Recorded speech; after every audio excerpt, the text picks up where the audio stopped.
Hey guys, welcome back to my channel. So today we're going to be doing another murder minute. Today we're going to be talking about Ronald Gene Simmons. So here's your trigger warning. This video contains descriptions of a mass murder that occurred over a several day period during the holiday season of 1987. It contains the murders of an entire family, wife, adult children, and babies. So if any of these things are triggering for you, go ahead, click off this video and tune into some of my more milder content located on other areas of this channel. With all of that said, let's get into this video. So Ronald Gene Simmons is a very disturbing character. This crime happened here in Arkansas in 1987. That time I was 4 years old, and I actually lived where I live now, not in this house, but I lived in the city. And I really don't remember much of anything, but I also didn't listen to the news at that time. I was 4. Give me a break. So Ronald Gene Simmons was born July 15th of 1940 in Chicago, Illinois. He was an Army brat because his stepfather was a civil engineer for the U.S. Army Corps of Engineers. So the family moved around. They ended up in Arkansas, and at 17, Simmons dropped out of high school and enlisted in the U.S. Navy. He was first stationed in Washington, and that is where he met Becky Yulbari. 3 years later, they were married, and over the next 18 years, they had 7 children. Simmons left the Navy for 2 years and then re-enlisted in the U.S. Air Force. I can't read today. In 1979, Simmons retired with 20 years of service with medals and a distinguished career. So at least he did something good at some point. There were allegations he fathered a child with his 17-year-old daughter, and Simmons was placed under investigation. Reports stated he was sexually abusing his daughter for 2 years prior to the pregnancy. So apparently he wasn't that great of a person. Simmons was afraid of prosecution, so he moved his family to Ward, Arkansas.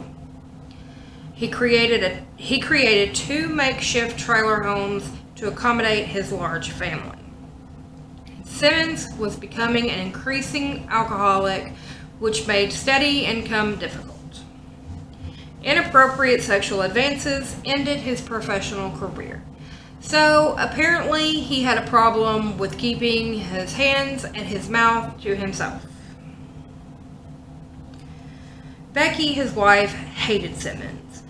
She prayed for hours every day. She also had her children pray every day, stating they had to find God so they did not find their father in hell.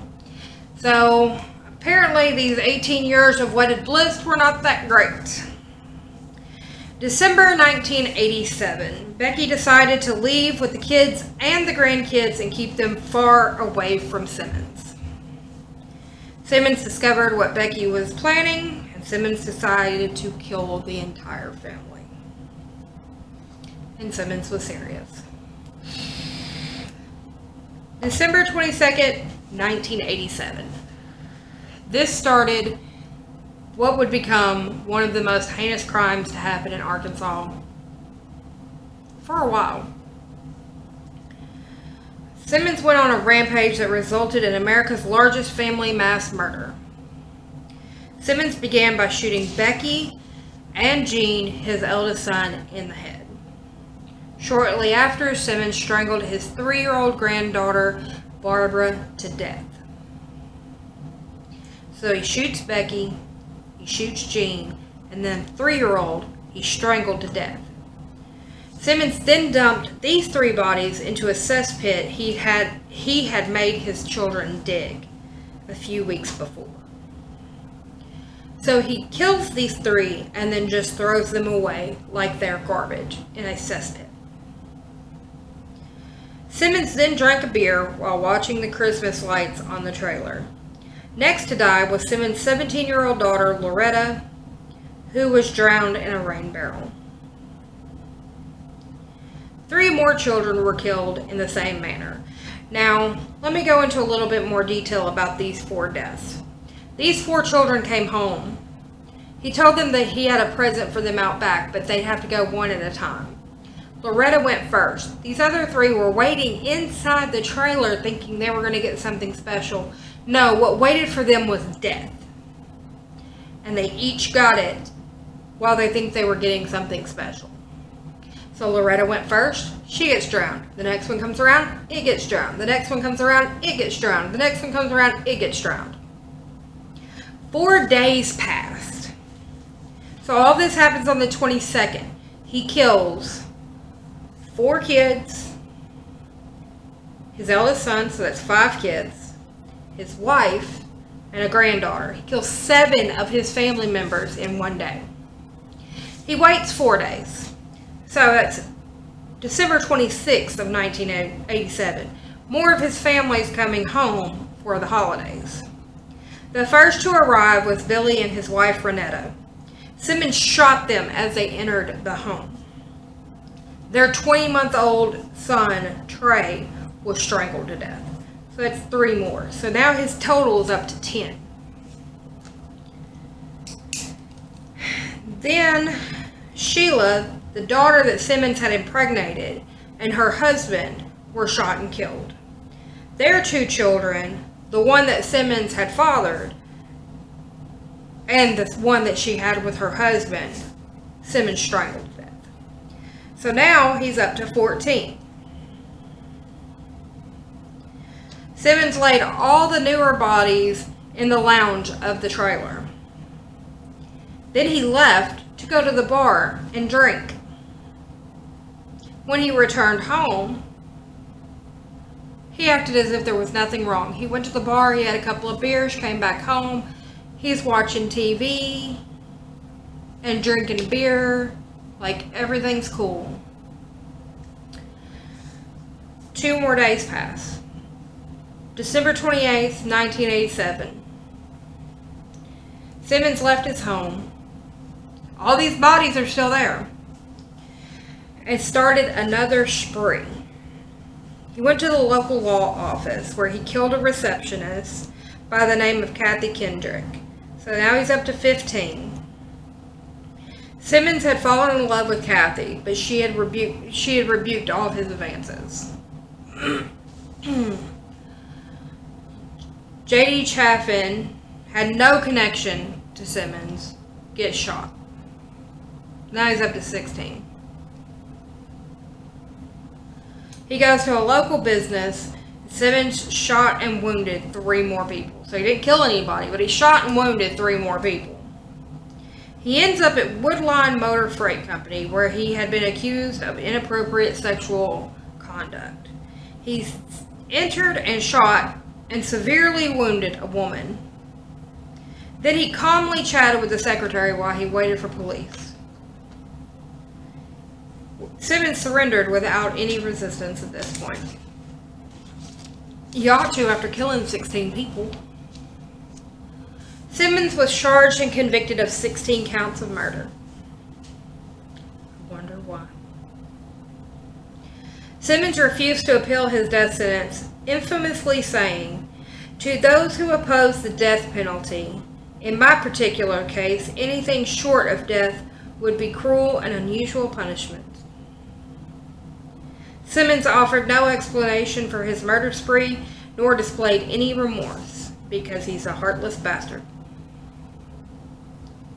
Simmons seemingly welcomed death, making statements that he wanted nobody to file appeals on his behalf.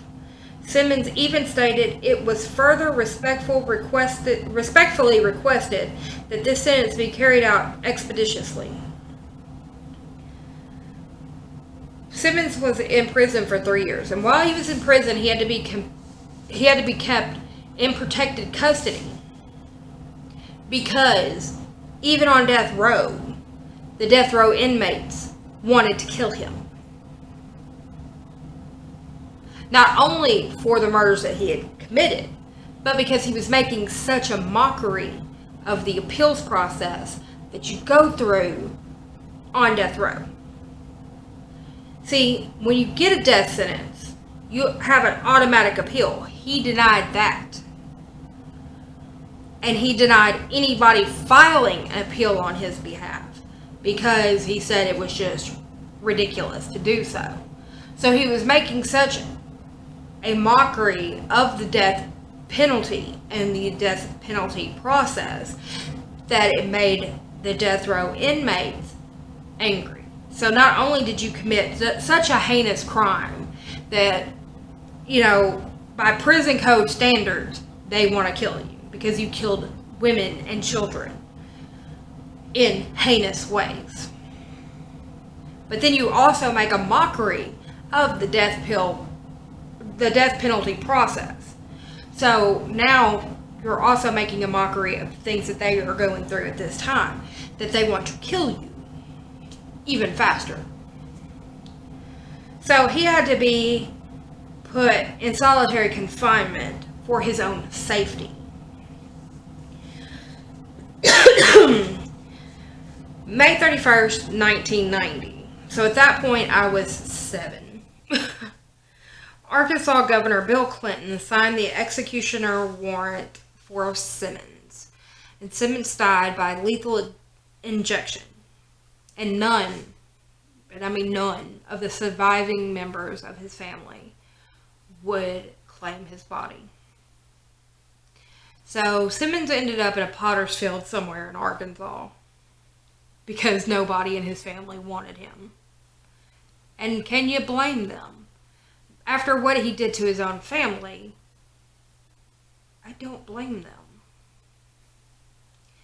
So that is the end of the Ronald Gene Simmons story. A very odd mass murderer type scenario.